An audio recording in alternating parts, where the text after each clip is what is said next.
This is called Gulf Coast 6th grade. Ghost crabs rush to the surface, dragging hatchlings and debris across sand and back down burrows.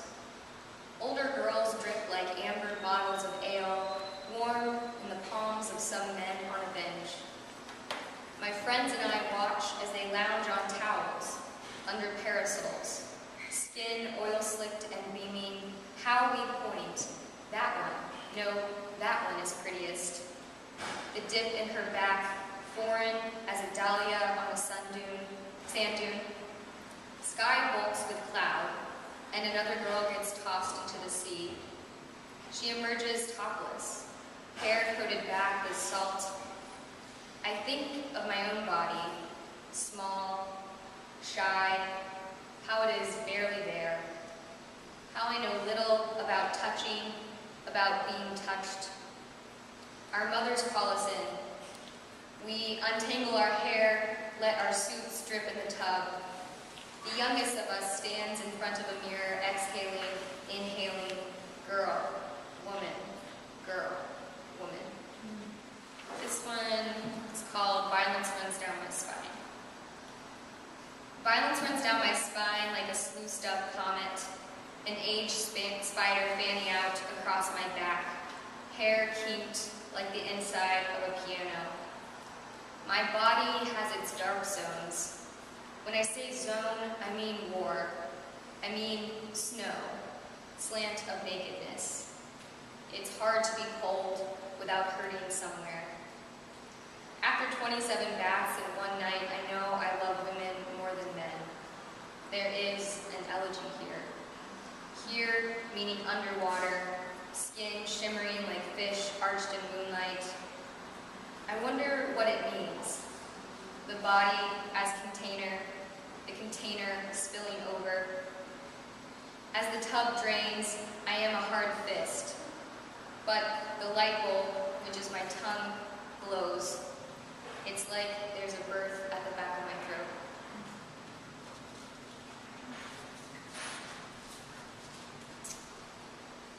This one's called Teendom. Flushed in golden lacquer, the bedroom glows. Every girl leans against a wall, mean as eyeliner drawn on thick and cat-tipped. Rain cracks as the bottle spins, choke, burn, kiss.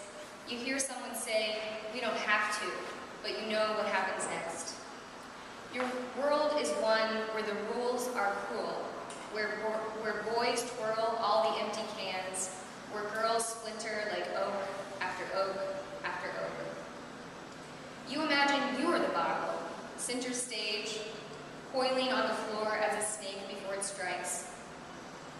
You reel past the boy who still wants to be an astronaut, the other boy who put a bullet through a man's steer just to see the beast fall, the girl who wants that boy, and the other who thinks about what a bullet might feel like racing through her head.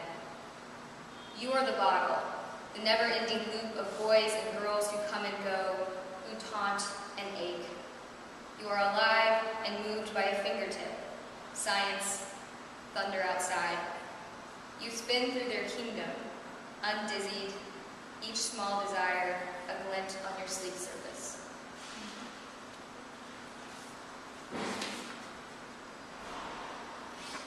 After reading my horoscope in the new year, at the center of my natal chart, the rising star still rising, I angle out towards the horizon.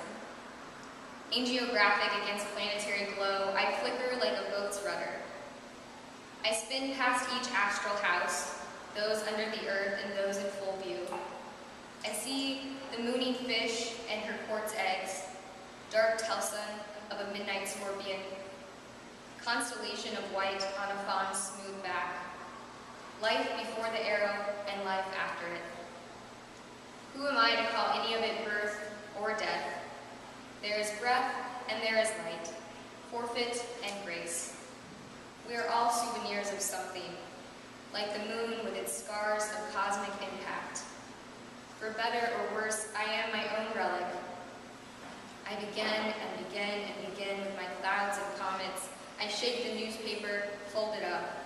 It holds no prophecy, no second sight, just the same science. All stars in the sky begin to collapse. Just have two more. Okay. This one's called Feral. The pothole of sky, jumped with ice, halos the city, a dirty diadem. The light off the main street sighs with a scent. I had it wrong. There is nothing neutral about a bruise. Like a cat without its tongue, matted with burrs, tangled and neurotic, I can't help but rub my mangy hair against the pane of somebody's window. Can't help holding the stains of another, hoop of the mouth, coil of the fist, but don't make me sing. Don't make me smooth myself out, each kink in my chest a grief knot. I tell myself to find the working end, the bitter end, then dig a hole. It should matter that I'm alive, that I can jumpstart my own halved heart. I am not afraid of tenderness or the bright belt in the sky splitting across my face. I trail dirt handsomely, tough-hipped and counting a yellow weed's petals piling behind me. Soft, hard, soft, hard.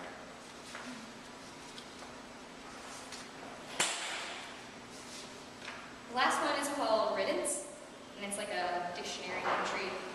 Riddance. A junkyard, a loose feather, relief, as in, good, thank God I've ditched this stark sepulcher for life without the slack rope, the habit of neglect, the same old elegy over and over. This act of clearing, hoary in my chest tidy, swept bare of bones. Part of me has always been raised for the slaughter, the sentimental bone, the common lust, the Shangri-La, la-la still ringing in my head. For each lover I've had, I call a detective. One finds my sad warehouse with its cracked chandeliers and slab of wall showing slide after slide of women who have long since bolted. Beautiful women, reeled in sepia. This detective says to shut the whole thing down, to stop committing crimes against the body, to shed the idea that love is some great nidus unless it starts with the self. She says, let it start with the self. So I untie every knot in the place.